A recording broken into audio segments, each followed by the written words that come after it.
paz de Cristo, meu amigo, meu irmão, gostaria de estar convidando você nessa hora para junto podermos estar fazendo mais um estudo da revista Palavra e Vida, revista de jovens e adultos da Convenção Batista Fluminense.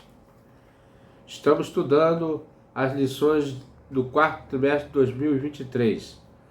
O título central dessa lição é Corpo e Unidade, Cartas de Paulo aos Coríntios.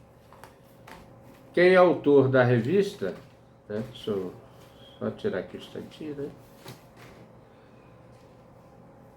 É o pastor Valtair Afonso Miranda. Esse querido pastor, nós já fizemos a biografia dele desde a primeira edição, né? Lá no primeiro estudo que nós fizemos a biografia dele. Os irmãos que estiverem interessados, dá uma olhadinha lá. É só ver no primeiro vídeo, né? E desde já nós queremos agradecer esse querido pastor que tem colaborado com estes estudos desse quarto trimestre de 2023. Estamos estudando a terceira lição, a lição número 3. A lição tem como texto base de 1ª Carta aos Coríntios, capítulo 5 e capítulo 6. O título dessa lição é Imoralidade e Mundanismo na Igreja. Como já falei nos estudos anteriores, né? Nós sempre estamos trazendo, agregando um conhecimento a mais para que os irmãos tenham assim, agregar mais conhecimento na verdade, né? Esse que eu queria passar para os irmãos. Então aqui, irmãos, nós vamos falar sobre Igreja de Corinto, um pouquinho, né? A igreja de Corinto era formada de convertidos que saíram desse contexto.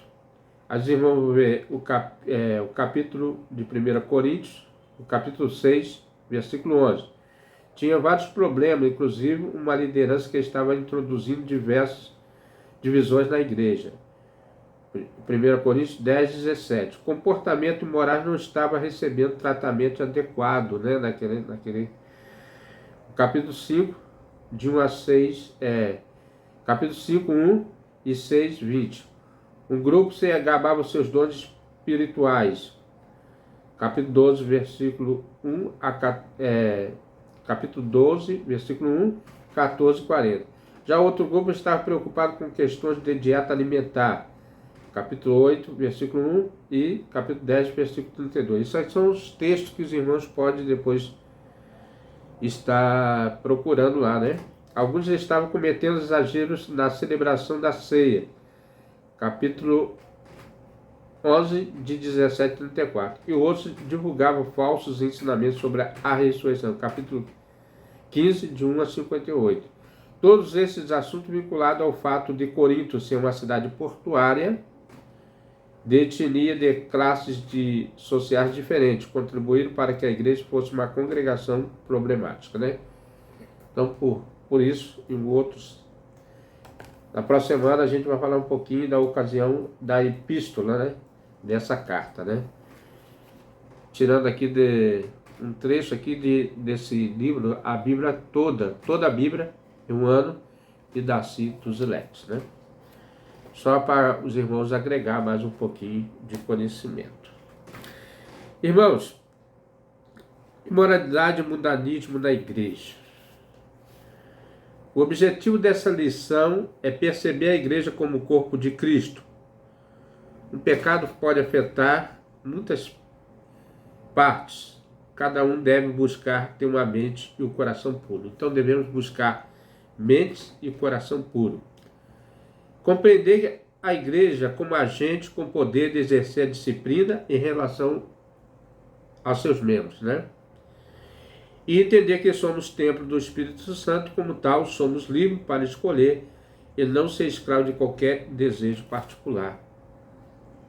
Pecado, né? E mostrar o Espírito Santo vive no crente, e este deve fugir dos pecados da carne. Uma pessoa regenerada deve usar o seu corpo como um bom mordomo, fugindo do pecado como glutonaria, preguiça, fornicação, prostituição, embriaguez, drogadição, né? Drogas, né? Então, irmãos, Paulo recebeu notícias muito ruins oriundas da igreja de Corinto. Os irmãos sabem que Paulo ia implantar uma igreja e depois ficava sabendo das notícias através das lideranças locais dali, né? A cidade era conhecida pelo grau de imoralidade, né? E os crentes trouxeram para dentro da igreja muito tipo de moralidade presente na cidade. Os capítulos 5 e 6 da carta parecem dividir o assunto e as questões ligadas ao adultério, problemas com litígio e prostituição. Então aqui nós vamos falar sobre imoralidade, litígio, né? Quer dizer, e prostituição também. Vamos estar, irmão, iniciando essa introdução aqui com oração, né? Pedindo ao nosso bom Deus que entre em nós um coração puro, sincero e que é um caminho mau que nos dê discernimento para estarmos com nossas vidas modificadas pelo Espírito Santo.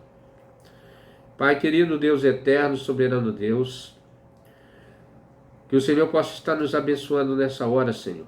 Que o Senhor entre com a providência, com o Espírito Santo em nossas vidas e direcione, ó Deus, o caminho que devemos seguir, afastando de todo tipo de pecado, imoralidade, todo tipo de vício, ó Deus, que venha afastar nós, cada um de nós, da sua presença. E põe em nós um coração sincero, puro e temente a Ti. Em nome de Jesus, eu te agradeço. O primeiro tópico aqui, irmão, vai falar sobre problema de imoralidade. Então, Paulo constatou que naquela igreja tinha um problema vicioso ali, a imoralidade. Parece não ser muito diferente dos nossos dias atuais, né? E está em 1 Coríntios 5, de 1 a 13, vamos ler. E diz assim: geralmente se ouve que há entre vós fornicação tal qual nem ainda entre os gentios, como é haver que abusa da mulher do seu pai. Aqui, no caso aqui, seria um adultério, né?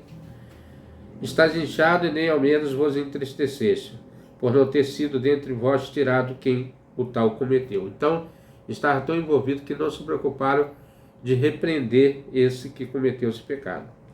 Eu, na verdade, ainda que ausente e no corpo, mas presente no espírito, já determinei que estivesse presente que o que tal praticou. Em nome do nosso Senhor Jesus Cristo, junto vós e o meu espírito, pelo poder do nosso Senhor Jesus Cristo, seja entregue a Satanás para a destruição da carne, para que o espírito seja salvo no dia do Senhor Jesus Cristo, né?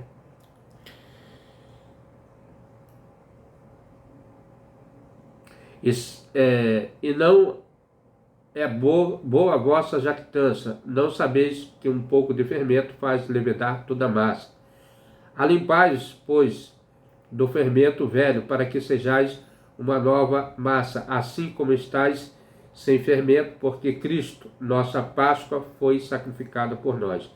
Pelo que façamos festa não com o fermento velho, mas com o fermento, nem com o fermento da maldade, da malícia, mas com os asmos da sinceridade e da verdade.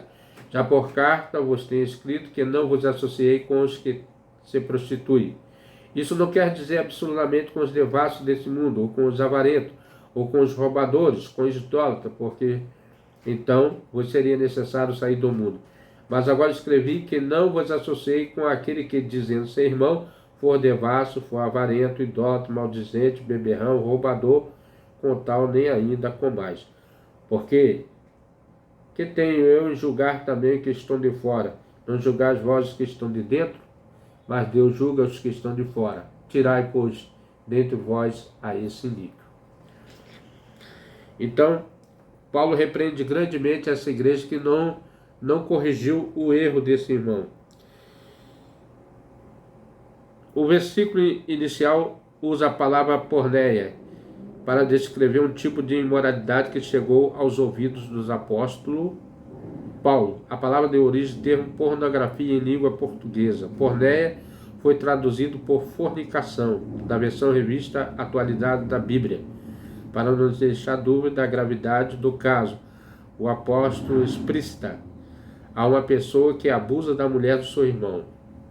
Apesar do texto não esclarecer muito, provavelmente o caso era adultério, né? Então, dá-se a entender que era um adultério de um rapaz com a própria madrastra. Pior do que tipificação da imoralidade para o apóstolo era o fato de que a igreja não fazia nada a respeito.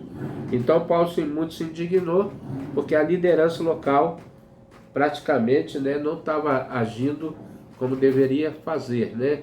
Ali corrigir o erro daquele irmão, chamando a atenção para que voltasse para a palavra de Deus e corrigindo o seu erro.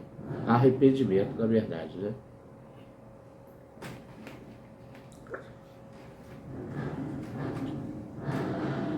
Provavelmente estavam tão envolvidos com suas dissensões, né, com suas divisões, que não dava devida atenção à impureza moral dos seus membros. O pecado daquele crente era pior do que muitos atos de pessoas pagãs de Corinto. Então, como você viu, a cidade era mergulhada no pecado, na idolatria, na prostituição, né? E ali eles trouxeram para essa prática para dentro da igreja, né? Cometendo esses atos impuros. Diante da situação, Paulo invoca a sua autoridade como apóstolo de Jesus para a julgação daquele crente. A disciplina era tal ato de imoralidade que deveria ser exclusão da igreja. Esse é o significado, expressão, entrega a Satanás no versículo 5. Então, praticamente, esse membro teria sua exclusão, né? Porque estava cometendo um pecado de imoralidade que não condiz com os ensinamentos cristãos, né? E nós vamos ver que Cristo fala desde o início que a vontade de Cristo é que ninguém se separasse, nem cometesse essa prática de fornicação, de adultério, né?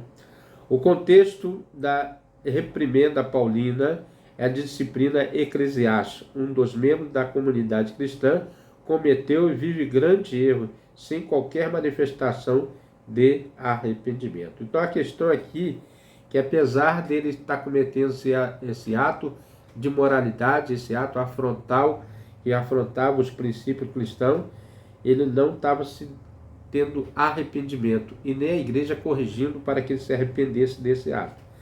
A sensibilidade de Paulo não vê alternativa senão exigir da igreja que entregue a Satanás. Em outras palavras, que fosse expulso da comunhão eclesiástica, né? O negócio é tão sério, irmãos, que possa parecer pesado, né? Mas imagine uma pessoa dizendo uma coisa e não sendo, né? E confundindo as mentes da pessoa, porque esse ato, essa prática era comum. E como que pode agora um cristão, né? Uma pessoa que se diz nova criatura, cometendo os mesmos pecados das pessoas que estão fora da igreja? Percebe nessa mensagem a visão do mundo como a esfera de ação de Satanás. Em Colossenses, vamos aqui, né? Pegar aqui, vamos abrir aqui, né? Colossenses, mais rápido, né? Colossenses 1:13. Diz: o qual nos tirou da potestade das trevas, nos transportou para o reino do Filho do seu amor. Como é que uma pessoa que está vivendo na imoralidade, no adultério, no pecado, pode dizer que saiu da potestade das trevas e agora está vivendo no reino do Filho do amor de Deus? É impossível, né? Por isso que não compactua, por isso que não tem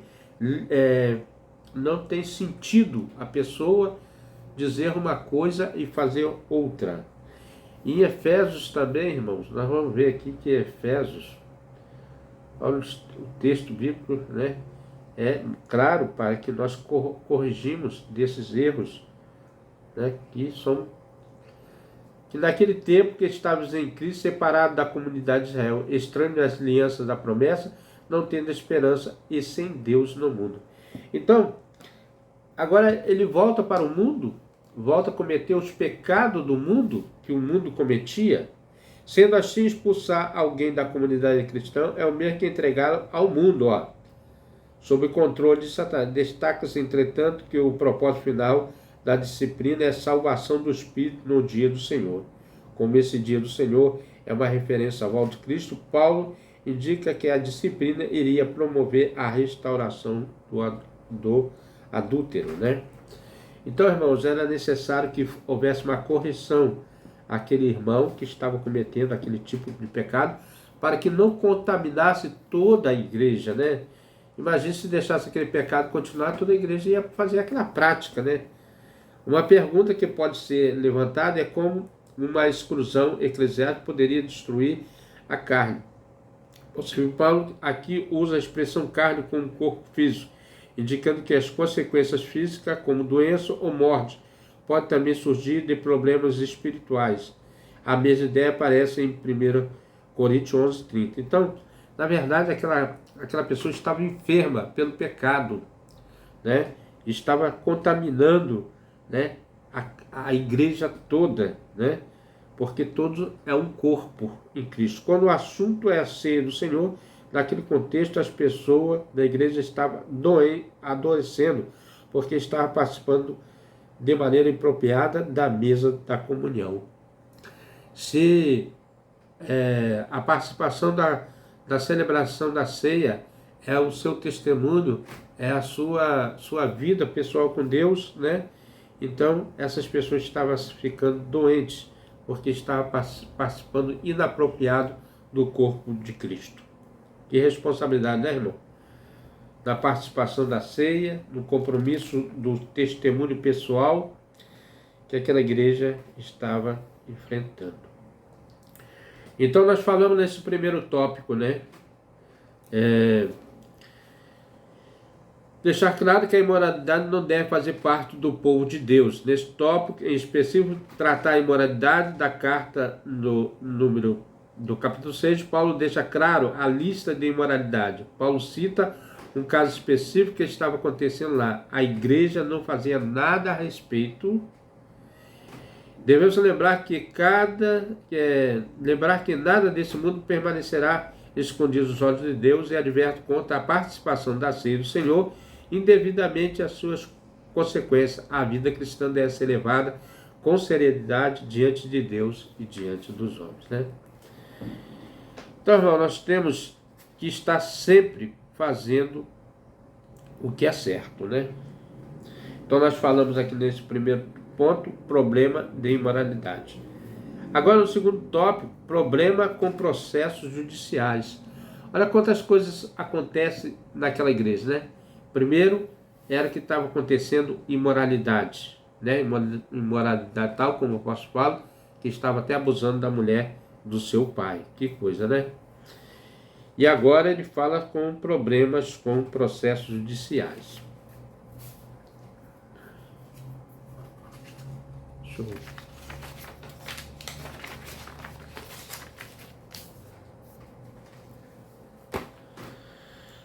A carnalidade da igreja de Corinto se manifestou também no meio do litígio entre os crentes, considerando por Paulo como uma derrota completa.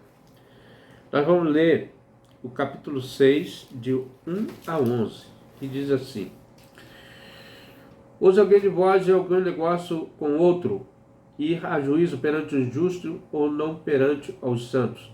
Não sabeis vós que os santos hão de julgar o mundo? Ora, se o mundo deve ser julgado por vós, sois porventura indignos de julgar as coisas mínimas. Não sabeis que havemos de julgar os anjos, quanto mais as coisas pertencentes a esta vida. Então, se tivesse negócio, juízo pertencente a esta vida, podes na cadeira aos que são de menos estima na igreja? Para vós mergulhar eu digo, não há, pois, entre vós sábios, nem mesmo um que possa julgar entre os seus irmãos? Mas o irmão vai juízo com o irmão, e isso perante infiéis. Na verdade, se é realmente uma falta entre vós ter demanda uns para com os outros, porque não sofreis antes a injustiça, e porque não sofreis antes o dano? Mas vós mesmo fazeis injustiça e fazeis o dano aos irmãos. Para aqui no 8, né? Então, irmãos, está acontecendo essas coisas, né? De irmão levar a juízo outro irmão e não julgando as causas entre eles mesmos. Afinal, com isso, a igreja estava confessando que não conseguiria resolver seus próprios problemas. Na verdade, é uma completa derrota para vós, tendes demanda. Aqui o Paulo repete aqui, né? Aqueles irmãos buscavam ajuda dos magistrados romanos a fim de resolução legal às suas questões, o que provoca a pergunta a retórica de Paulo: será que não há entre vós sequer um sábio que possa julgar entre os seus irmãos? Paulo baseia na orientação nessa questão do litígio nos seguintes aspectos: qualquer tipo de conflito entre crentes é desgastante, mas ele está seguro que a igreja não precisa de orientação externa para resolver estas questões, né, irmão? Devemos ser leais uns para com os outros, né? Julgar o mérito da questão é um dever, é uma responsabilidade da igreja. Então Paulo estava questionando por que tantos problemas, tantos litígios, quantas situações encrencas, né, brigas entre eles mesmos. Paulo compreende a igreja como um agente com poder para exercer disciplina em relação aos seus membros, o que viabiliza a análise de disputa entre seus membros. Para Deus é mais importante preocupar melhor com o próximo do que para si mesmo. O outro deveria ser primeiro lugar. Assim, nosso direito fica em segundo plano em relação aos benefícios do irmão. Dessa forma mesmo, levando algum tipo de prejuízo material, o próprio Deus nos recompensará. Um prejuízo momentâneo pode significar uma bênção mais excelente, próxima oportunidade, né? Com certeza, quando nós entregamos nossa vida a Deus, a Cristo, Deus resolve os nossos problemas, né? Ele sabe a nossa necessidade. A fonte de todo litígio na igreja é o coração cheio de orgulho, e este sentimento fecha as portas de qualquer acordo e menos relacionamentos interpessoais. Irmãos, quantos problemas a igreja vive, quantas pessoas estão envolvidas com esse tipo de demanda, né? Os litígios. Se almejamos título de pacificadores, como está lá em Mateus 5,9, enchemos nosso coração de humildade, modéstia, promover a paz e a concórdia. Que cada crente busque honrar os seus compromissos assumidos diante do próximo, como se fosse para o próprio Deus, né? E se empenhou a palavra, que ele se cumpra aquela palavra, né? E se pegou emprestado, que devolva, né? E se retirou do lugar, que coloque de volta. E se quebrou, que se conserte. Se agendou um compromisso, cumpra pontualmente. Dessa forma, a igreja revela o caráter de Cristo ao mundo, né? Os crentes de Corinto foram transformados por Cristo no momento da conversão. Por isso, deveria mais agir como agia antes, ou com as pessoas volta deles agia normalmente. Os pagãos se comportavam daquela maneira, mas os crentes deveriam buscar agir de forma diferente. Então, irmãos, nós devemos sempre pautar pela palavra. É como disse aqui o irmão, né? Se pegou emprestado, que devolva, né? Se não há posse daquilo que não é seu. E quantas pessoas deixam a desejar, principalmente pessoas que se dizem crentes, né? Mas na prática comete coisas que o mundo cobra de nós, né? Aqueles casos seria resolvido facilmente com os crentes fossem submissos à liderança da igreja. Então estava havendo um fator aqui. Muitos não estavam cumprindo de acordo com a liderança da igreja, não estavam obedecendo. Mas uma igreja cheia de partido, submissão e autoridade era uma coisa rara. Para não levar os conflitos para o magistrado da cidade, os crentes deveriam respeitar a decisão do colégio de presbítero, episcópios e diáconos daquela igreja.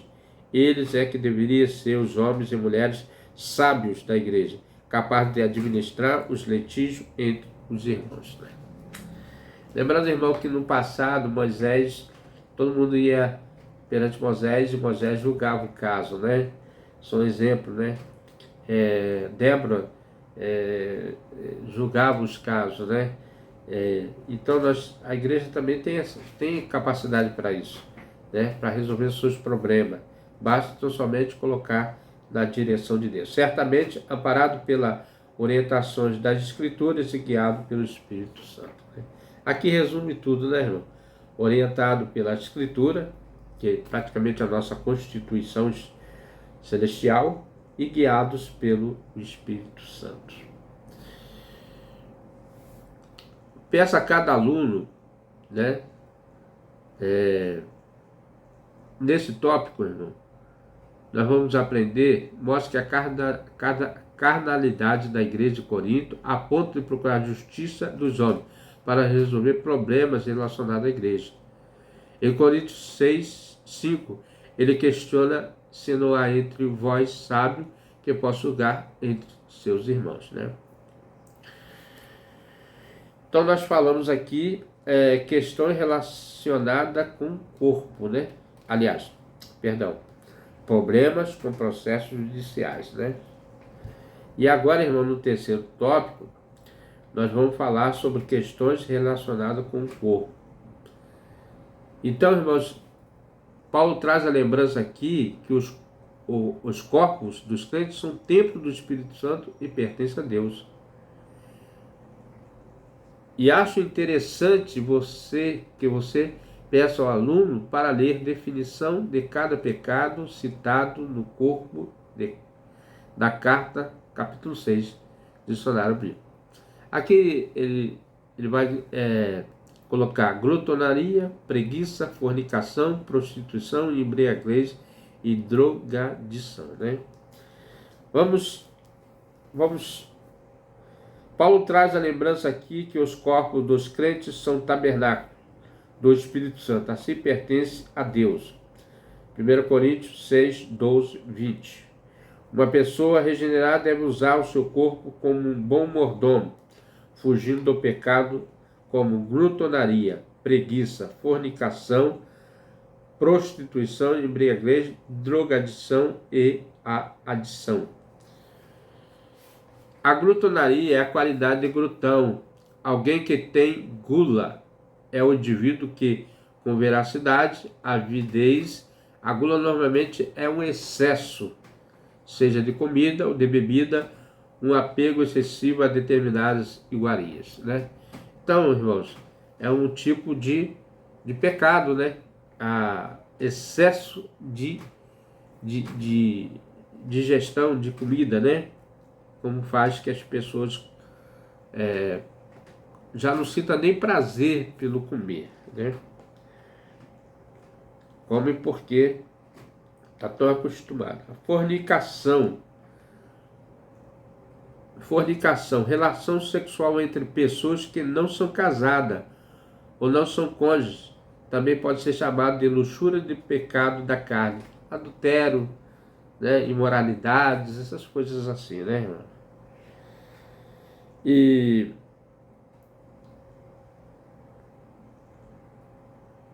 a preguiça, né?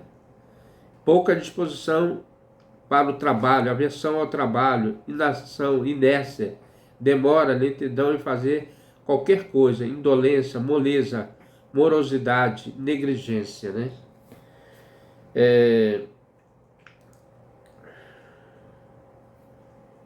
Embriaguez, estado provocado pelo consumo e ingestão de bebidas alcoólicas, elevação, êxtase. Drogadição, dependência física, psicológica de drogas e vícios, né? Então, irmãos, esses pecados têm levado muita gente a se afastar do propósito dele. Já que o Espírito vive no crente, ele deve fugir dos pecados da carne, da mesma forma que José fugiu da esposa de Potifar. Gênesis 39, 9. A liberdade recebida através de Cristo não deve dar lugar à libertinagem. É o que João Cristóstomo, 347 e 407, escreveu em seu comentário esta passagem. Esse aqui foi um bispo, né? Paulo quis dizer que se nós somos livres para escolher, então nós deveríamos permanecer livres e não nos tornarmos escravos de qualquer desejo particular. Qualquer pessoa que controla os seus desejos permanece mestre deles, mas quando se deixa levar pelos desejos, perde o controle sobre a sua própria liberdade e se torna escravo dos seus desejos, né? Que nós possamos ter controles dos nossos desejos, né, irmão? Concluindo, irmão, essa lição maravilhosa, né? Que fala sobre a luxúria, mundanismo e litígio, né? Na verdade, irmão, são conselhos que o Paulo está dando à igreja aqui. Concluindo, mesmo em um núcleo tão especial como a família, pode existir brigas, violência e às vezes inimagináveis. Ser humano tem dificuldade para viver em grupo, né? Quantas pessoas têm essas dificuldades? Pois foi justamente para viver em um que cada crente foi salvo por Jesus. Seria muito mais fácil se ele nos salvasse e em seguida nos levasse para o alto da montanha, longe de tudo e de todos, né? Mas ele nos salvou para vivermos com outras pessoas. Então, nós somos um ser que somos capazes de ter um ser social, né? Então devemos conviver com esses problemas e entender os amados irmãos e eles também entender que devemos respeitar um ao outro. Naturalmente, não sabemos como exercitar esse tipo de convivência, mas Deus quer que aprendamos. Então, por isso que Deus permanece que nós estejamos aqui para aprendermos sempre com Ele. Já concluindo, né? Eu quero fechar essa lição sobre união. Ninguém é melhor que sozinho. E o Salmo 133, versículo 1 diz: ó, quão bom e quão suave que os irmãos vivem em união. Eu preciso de você, você precisa de mim, nós precisamos de Cristo até o fim. É uma canção, né? E que nós possamos, irmão, assim guardar, né? Em Efésios 4, 2, para finalizar, com toda humildade, mansidão, com longanimidade, suportando uns aos outros em amor, né? Que o maior vínculo seja o nosso amor em Cristo. Meu irmão, vamos orar ainda, agradecendo a Deus essa lição, né? Espero que você tenha gostado, que você tenha aprendido, né? Quanto é importante nós fugirmos da aparência da imoralidade, da pornografia, de todas essas coisas que afetam nosso espírito com a presença de Deus, né? Assim, Deus se sente triste, né? O Espírito Santo se sente triste quando o crente participa dessas coisas, né? E tira a espiritualidade. Vamos orar?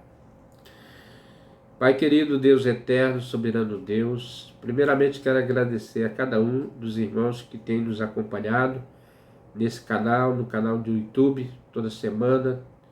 Nós trazemos uma lição, Senhor, da revista Palavra e Vida, ensinamentos maravilhosos, Senhor.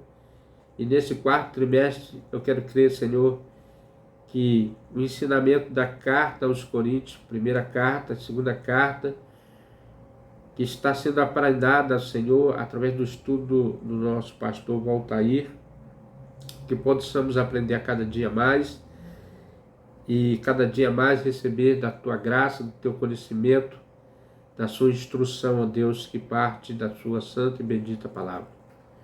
Que esses irmãos que têm nos acompanhado possam atentamente acompanhar os vídeos, Senhor, acompanhar os estudos, a Sua revista, Senhor, no PDF ou sua revista física na sua igreja, que ele possa aprender a cada dia mais, que ele possa ir à escola bíblica dominical, que ele possa estudar a Bíblia, que ele possa ser instruído em todo o conhecimento da sua verdade. Esse é o nosso desejo, Senhor, dos professores da escola bíblica, das organizações da educação cristã de cada igreja batista e de outras igrejas também que professam, Senhor, a fé em Cristo Jesus. Pai, agora nós colocamos as nossas vidas diante de Ti e nos, ó Deus, orienta os caminhos para que nos afastemos, estejamos longe do mundo do pecado, da injustiça, Senhor, e dessas coisas que afetam, Senhor, principalmente a comunhão contigo, Deus. E o Senhor nos auxilia, que essas revistas, Senhor, essas lições possam nos auxiliar na caminhada celestial. Obrigado, Deus. Obrigado, Senhor. Até aqui o Senhor tem nos ajudado. Que esse vídeo possa ser instrumento de alerta e de conhecimento para os amados irmãos. Esse é o nosso desejo, em nome de Jesus. Amém. Meu amigo, meu irmão, se você tem gostado desses estudos, venha conosco. Até o próximo estudo, se assim o nosso bom Deus nos permitir. E a próxima lição, já quero deixar aqui de antemão, questões sobre o casamento cristão, né? Nós vamos tratar isso na próxima lição, se assim o nosso bom Deus nos permitir. Fique com Deus, irmãos. Até a próxima.